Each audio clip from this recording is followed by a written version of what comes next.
Events amongst the candidates running for office in the May primary. This is our third event in the series, but before we start, one more bit of housekeeping. I would ask that during the event you refrain from cheering, clapping, or any other vocalizations or displays while the event is going on. Please be courteous to our candidate, and that our purpose here tonight is to listen and hear what he has to say on the issues which are so paramount today. And depending on both time and what time we finish, he's agreed to answer questions from the floor after we get through with these set questions. John, thank you again for standing in for Mr. Hankins. And sadly to say again, Kristen is not here. I have a series of questions that I will be posing to you, and if you could respond to those, and after that we'll proceed on with questions from the floor. The United States of America has had its credit rating diminished from AAA. This country continues to spend more than it takes in as tax revenue. Almost half of working Americans pay no federal tax, and the ever-expanding number of persons receiving government assistance continues to grow. Last year, the debt limit was raised, and there's talk that President Obama is looking for an additional $1.2 trillion. This is a three-part question. If you had been a congressman, one, would you have voted to raise the debt ceiling? Two, if elected, will you vote to continue to raise the debt limit, or will you say no? And three, what would be your solution to this ever-expanding growth in government, and especially entitlements, without commensurate cutbacks in spending? Well, first of all, thank you for allowing me to be here tonight. I normally am not in a situation where I'm sitting down when I'm talking, so this is kind of a challenge because I can't see y'all. And I do have some other remarks after the questions that I hope Alex will allow me to make, but let me do my best to answer the question. Number one, had I been a congressman when the vote to raise the debt ceiling came up, my vote would have been no. Secondly, under what circumstance would I vote to raise the debt ceiling? I believe that the Constitution is clear.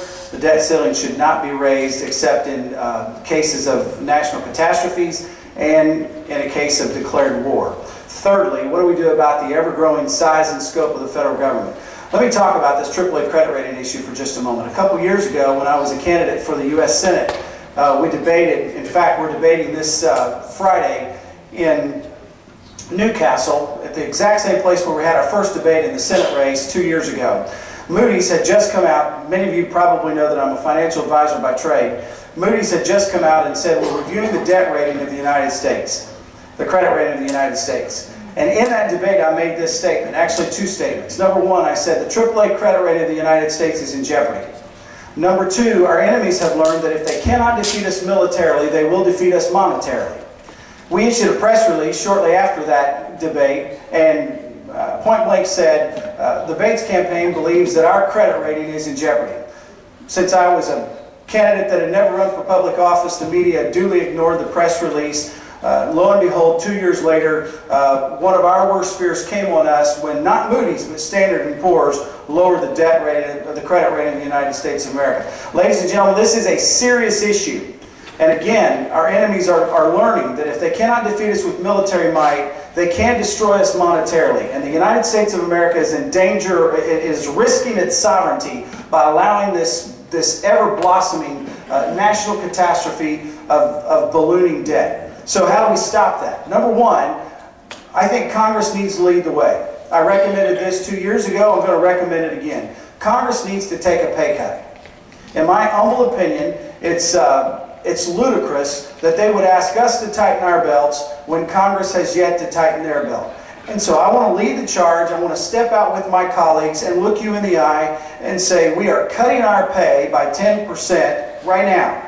And we're going to lead the way to fix our fiscal woes. So that's the first place I'd start. Secondly, I believe that for every 3 federal employees that retire, we could accomplish the goals of the federal government, which the goals of the federal government are exorbitant as it is, but we could accomplish that by only hiring 2 in place of 3.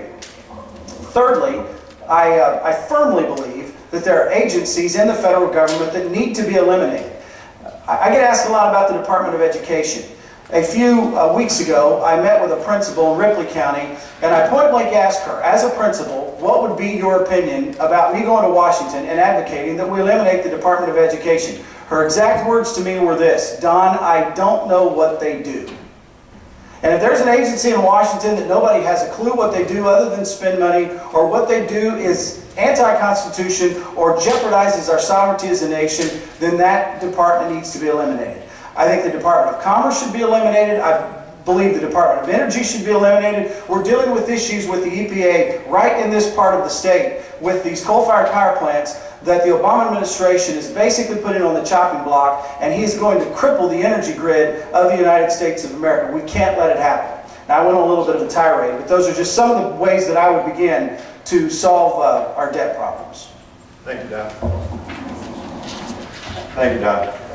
One of the primary divisive issues between the Republican and Democratic positions is the question of abortion. This issue has now escalated into the field of healthcare due to a new mandate directed by the Department of Health and Human Services relating to requiring religious institutions providing certain additional benefits. This is a quote from the pro-life members of Congress. We are writing to voice our strong opposition to your final decision on the rule for mandatory contraceptive, sterilization, and abortifacients coverage in the individual and group health insurance market. Where do you stand on this issue, both as to abortion and this new mandate just released by the Department of Health and Human Services? Well, number one, with me, abortion is a moral issue. And if you do not share my faith and agree with that, then that's your prerogative. But even if you do not believe abortion is a moral issue, then I would hope that you would agree it is a constitutional issue. Our founding fathers wrote in documents that are important to all of us, we hold these truths to be self-evident, that all men are created equal, that they are endowed by their Creator with certain unalienable rights, that among these are, and what's the first one? Life, then liberty, and the pursuit of happiness. I personally believe abortion is the biggest blight on our nation's history since slavery. And some of you are looking at brochures, one of which is brand new, another of which is a more rectangular card. You will notice on the back there that I talk about liberty being under attack in America. And I mention not only is economic or fiscal liberty under attack through Obama's assault on free enterprise, but also mention that religious liberty is under attack in America. That was written before we learned that the Obamacare provision is going to force nonprofits to provide contraceptives. Ladies and gentlemen, this is a significant issue because even though it is very much about abortion, it's more than that. It's about the federal government usurping its will under an administration that does not respect religious liberty, in my opinion, in the United States of America. And what he's basically doing is telling us it's going to be my way or the highway. Now, can I just say I'm grateful, and I have to tell you I'm not Catholic, but I'm thrilled beyond measure that so many in the Catholic Church are now standing up, and I believe as one voice, and they're saying, we will disobey. What concerns me, though, is that in 2008, the Catholic vote went to Barack Obama by 10 points over John McCain.